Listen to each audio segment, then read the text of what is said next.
Late one night, Paris and Helen flee the kingdom and sail for Troy, infuriating Menelaus.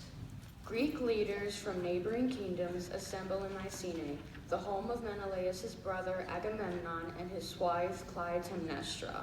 Their purpose? To sail to Troy and demand the return of Helen. Many of the men had been Helen's suitors before her father chose Menelaus to be his daughter's husband. Fearing they will rise up against him, Menelaus makes him swear to defend her from any harm. At Aulis, along the coast, the Greeks try to sail for Troy, but because of an insult to the goddess Artemis, they lose a third of their fleet to raging coastal storms sent by her in anger. A seer is consulted, and the Greek leaders learn that only the sacrifice of Agamemnon's daughter will appease the gods.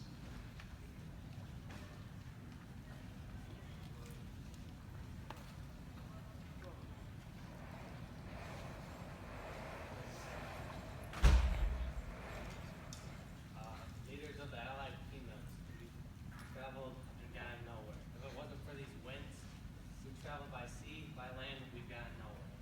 I will defend my oath, but the goddess's wrath will overpower us. Perhaps we best go no further. My wife Penelope, your expert protector, and my young son Telemachus. I am ready to fight. I will defend my oath to the death. My honor cannot be restored until heaven returns you with my help. I will follow my friend Illiad to death with me. Gentlemen, my dear wife will not take the strain.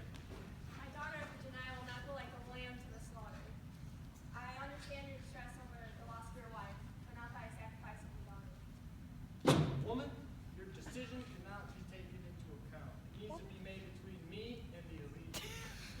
Although he doesn't show it, because of his unsuccessful attempts to launch the ships, Agamemnon's mind is made up. He has heard murmurings of discontent and talk of installing Achilles as their leader.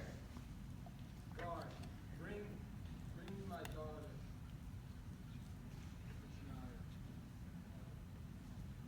We have spoken. I understand the situation, Father, and willingly waive my debt.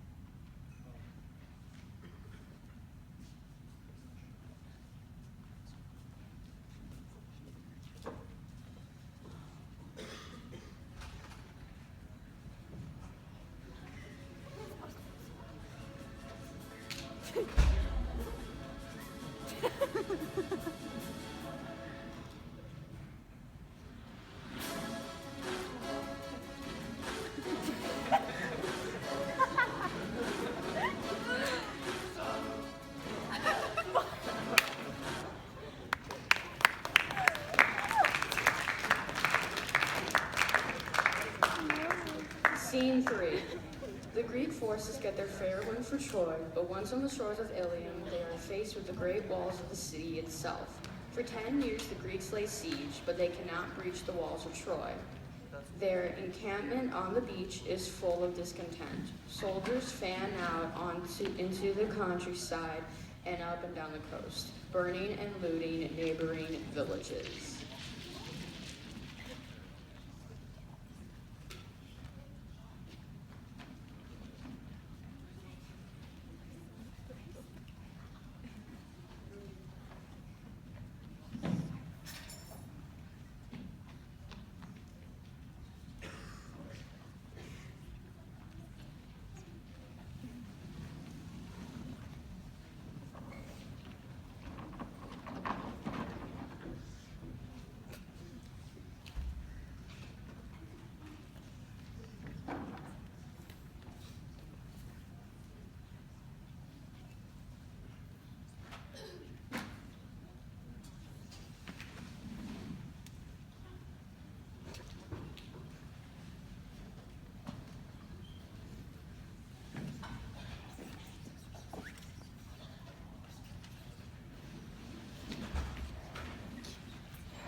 take your dad and I'm Petroleus, and then once they learn that I am not going to fight, what will they do then?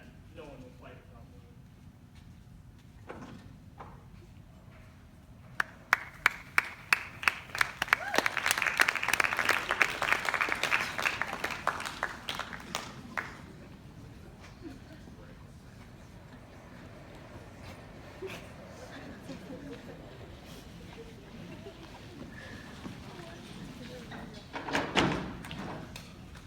Scene 4. Achilles' refusal to fight fuels the discord of the Greek forces, and Agamemnon is unable to lead them. The war is at a standstill.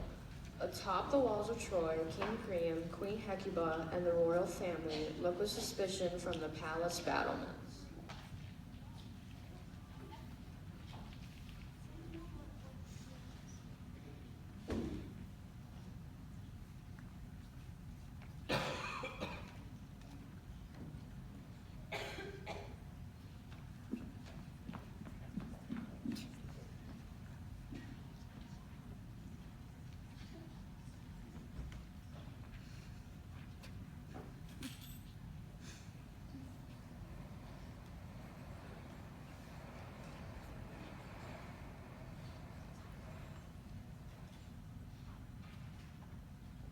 I can't understand. It's been days since our last attack. Perhaps our defenses weren't enough down. When will they attack next? Many women have lost sons, their husbands, and fathers in pregnant. Hell cannot lose her. Illness is not affecting people, of all ranks. Just then, Hector, Prince of Troy, rushes up to them. A look of concern flashes across Andromache's weary face. Father, you spoke too soon. The arms of Achilles are at our face. Drunk, we'll do the act. I want to say farewell. I will leave Achilles on the battlefield and stop the great on their homeland. Hector removes his helmet and embraces his son and wife.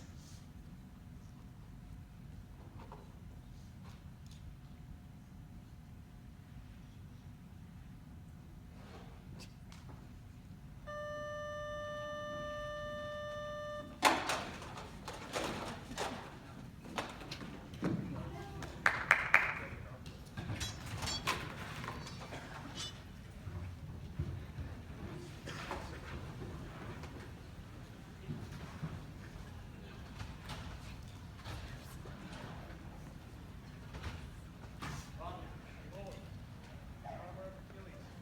The act kills not Achilles. Let's see.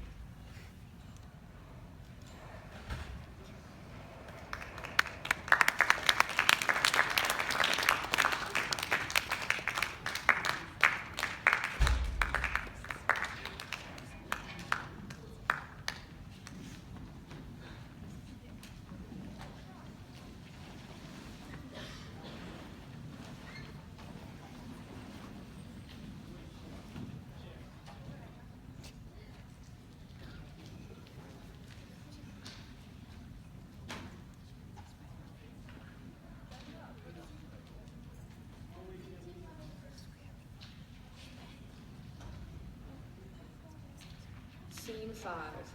Achilles, who had been brooding in his tent, discovers his armor missing. Just then, Ajax and Odysseus run in, bloody and disheveled.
Achilles runs out of his tent, not to the gates of Troy, but to the shore, where he calls to his mother, the sea goddess Thetis, for help.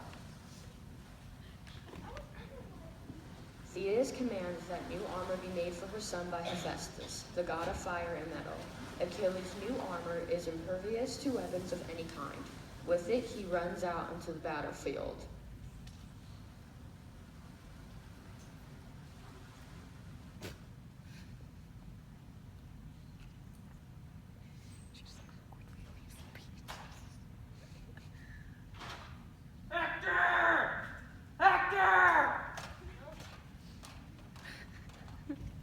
Hector sees the new armor and hears Achilles call to him. He kisses his wife and baby and meets Achilles at the gates. You killed my best friend, Patroclus. He was a good Knox man. I just want to see if he prepared himself. They fight.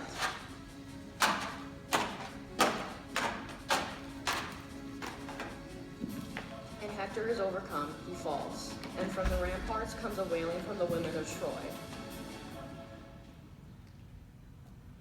To the astonishment of all, Achilles ties Hector to his chariot and drags his body around and around the outer walls of Troy.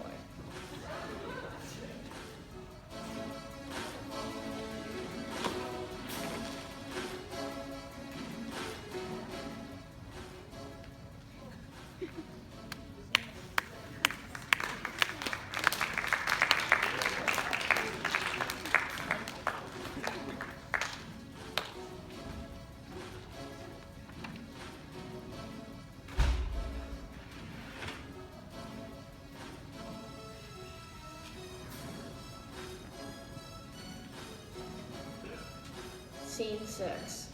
For days, Achilles drags the body of Hector around the walls of Troy. Never have the Trojans seen such brutality, but finally, after a proper ceremony for Patroclus, Achilles retires to his tent with the body of the slain Hector.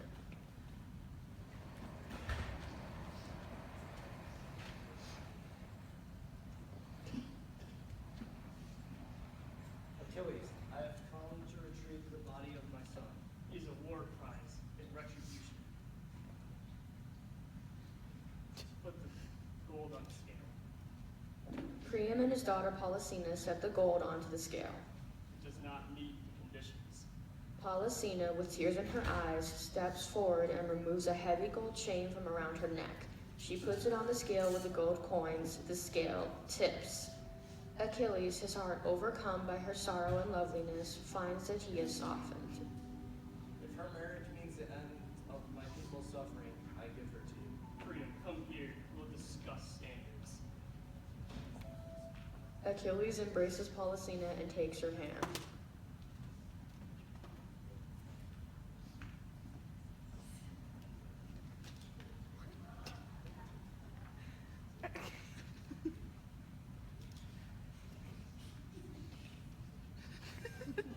Fair Polysena, come and take my hand.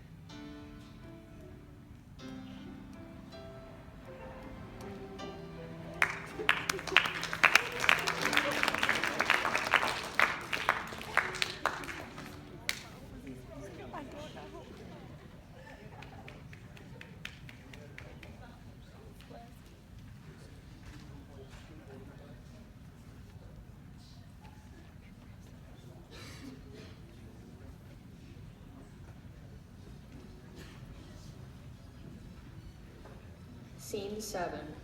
Meanwhile, allies to the house of Troy have arrived, and as their numbers are great and their war is fresh, the Greeks take a beating. Soldiers come from as far away as Ethiopia, and with them their leader Memnon, son of the goddess Aurora.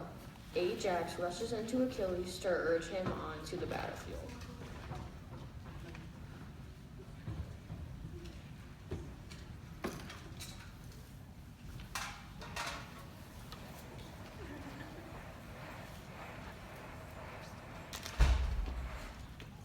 Achilles, fierce Amazon woman has come to fight. I've grown weary to fight, and I can't refuse. Get my armor. They join the melee on the plains of Troy. Achilles is rushed down from all sides, but a strong Amazon tests his strength.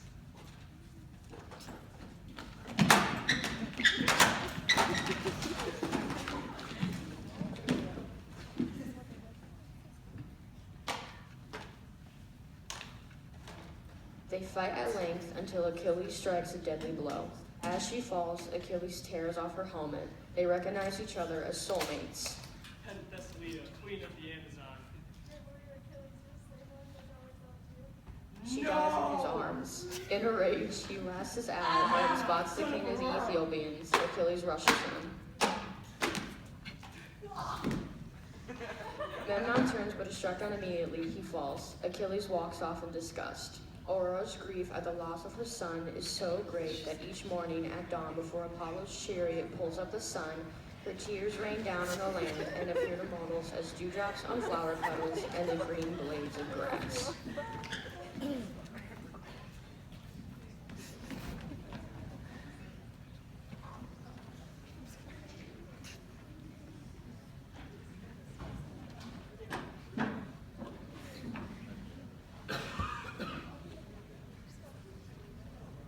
Scene 8. The next day, Achilles sneaks out of camp and meets Polysena at the temple of Apollo. This is not the first of their meetings. They have spent much time together talking about their families and their future. Polysena, seated beside him on a bench, tells of her childhood chasing dragonflies along the reed-choked Trojan River Scamander. Achilles tells her of being dipped in the river Styx as an infant so that he would be immortal, and except for the fact that as he was vulnerable, he is immortal as mortals get. And as they talk, Achilles grows to love her and looks forward to an end of the war.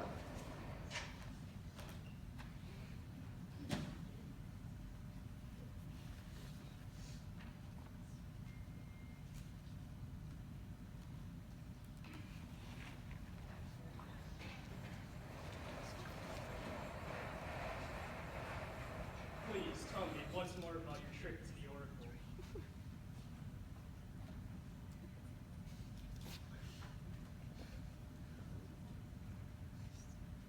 There will be no tales to tell, only the tale of your death. Polysema, how could you throw away your life like this? Polysena calmly stands and steps aside. Achilles realizes he's been betrayed. He draws his sword. Paris lets fly a single arrow and hits Achilles in his zeal, a perfect aim. Achilles cries out in pain. He falls. Polysena and Paris hear voices. They leave the temple.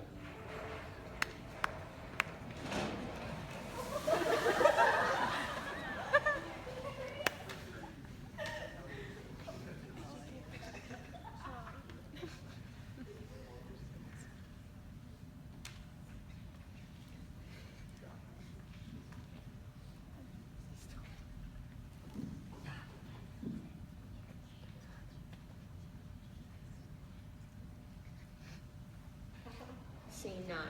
From the sea, a great wailing begins, and a foamy froth at the shoreline begins to churn. The sea is disturbed. Out of the depths comes Thetis, with her come a dozen sea sisters. They prepare the body of Achilles for the funeral pyre. His ashes will be mixed with those of his friend Patroclus.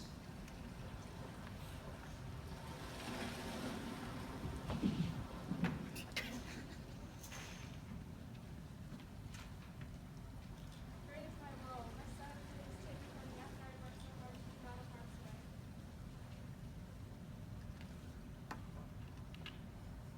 Great Zeus, release her from her cage. As a babe, I left by herself with her into the mortal island of river Styx, which gave everlasting life. Achilles' skin was so weakness. Great Zeus, show your mercy. As a youngster, I did a fester of wicked dad, Sharon, center of Mexico. Great Zeus, her misery is endless. As a man, I hid in the islands of Sucrose, determined to keep him from war. Poseidon, god of sea, will join me in wreck of the warehouse of Troy.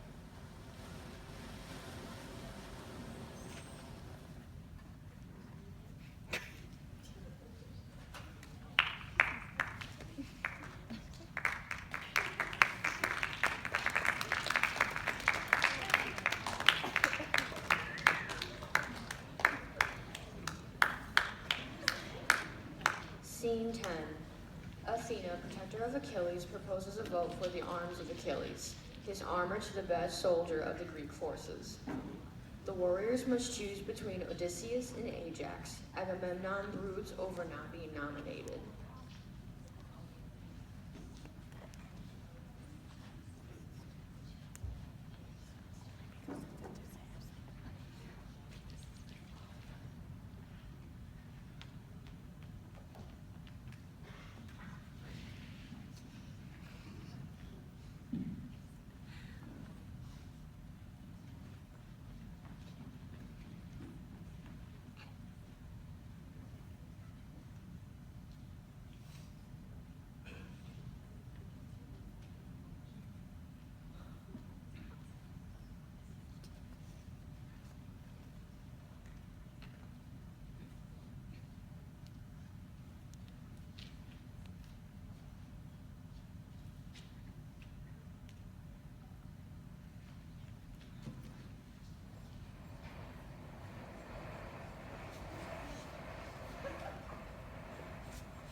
Athena,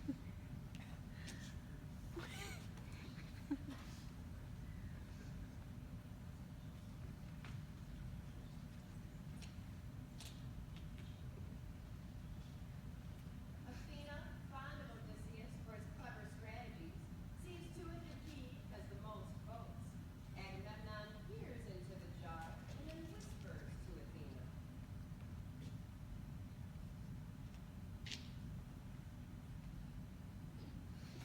It has been decided. Odysseus is the winner.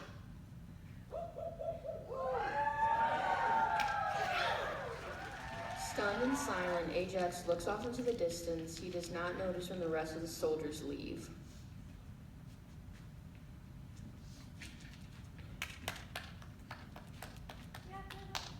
In a rage, he leaves his tent to track down Agamemnon and Odysseus. But the goddess Athena sends madness into his body, and instead of slaying men, he smotes down swine used to feed his fellow soldiers.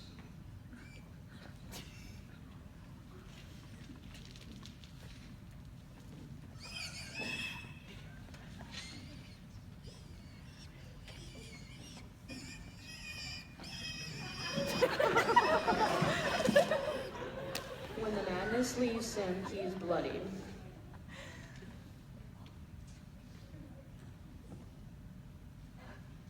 Not only I kill swine, I kill myself.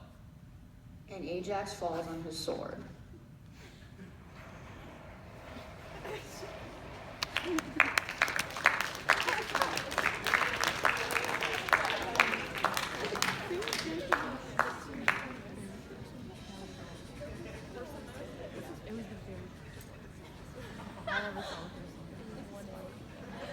My first one I saw was like last. Scene 11. Days later, Priam watches as the Greeks burn their encampment, load everything onto their ships, and sail off. Puzzled, he assembles a group, which includes his daughter Cassandra and Laocoon, priest of Apollo, and his 2 sons. They investigate down at the beach.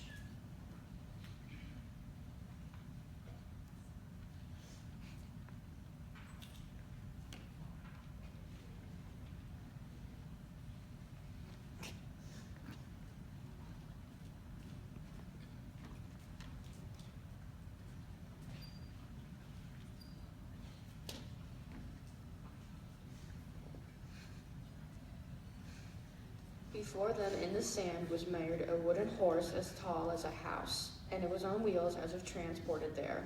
The group stands mystified at the bizarre creation.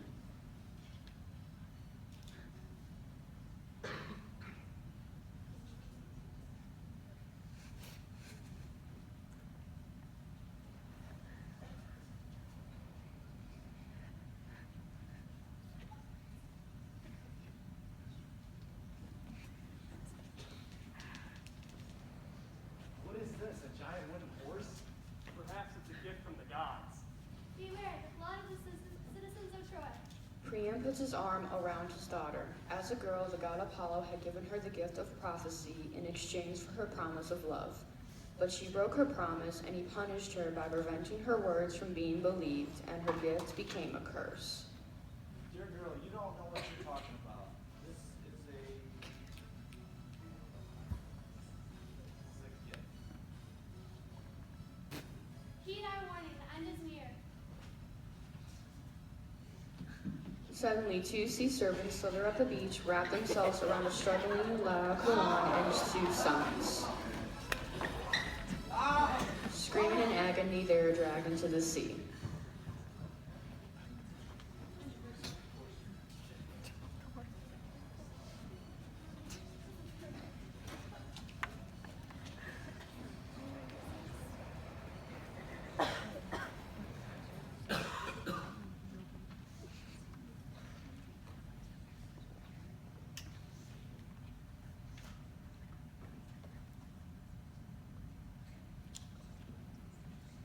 Scene 12. Priam directs the gates to be opened, and the great structure is wheeled into the city. There is much singing and dancing, celebrating the retreat of the Greek forces. Children put flower wreaths around the horse's neck and toss blossoms at its feet. The festivities last until the early hours of the morning, and the last soldier on guard has fallen asleep. The belly of the horse opens up.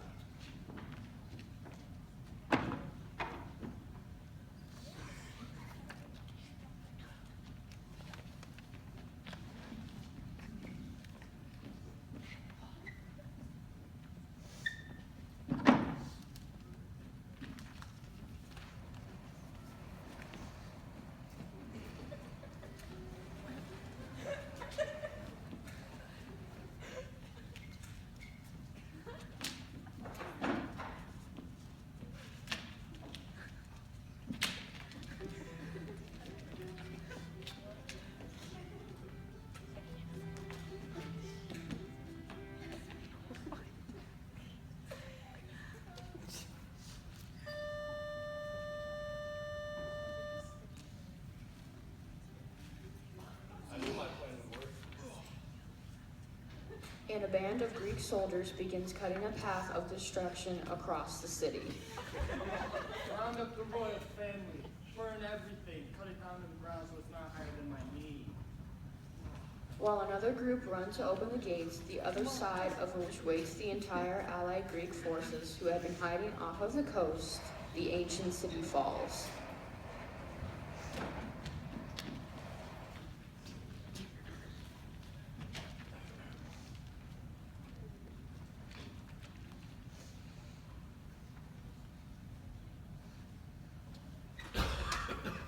Scene 13. The next morning, the women of Troy are brought before the Greek warriors. Their men killed, they are at the mercy of the victors.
As the Queen of Troy, I am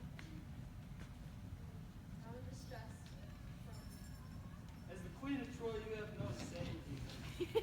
And as representative of all of the losses we had, I want your lovely daughter, Cassandra. Menelaus approaches Helen and puts his hand on his sword. His wish is to strike her down for the suffering of so many. But when she turns to look at him, his love is new and he takes her back as his wife.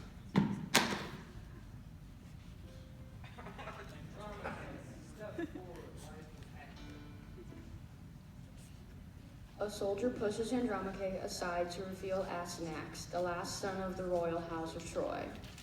What is that? Take it from her. Oh, the last heir of the house of Troy shall not live. Thrown from the walls. Round up the gold after 10 long years. We finally get to go home.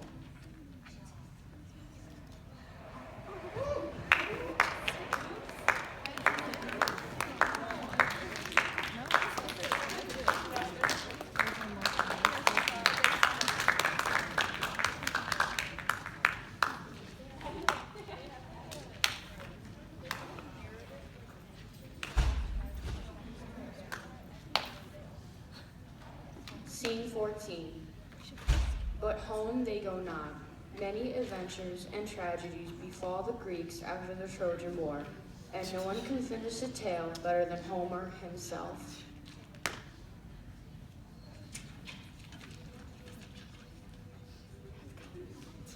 As the writer of the Iliad, I thought I would like to know what happens to the fallen hero. The hero Odysseus has many adventures between Troy and his home in Ithaca. Near Sicily,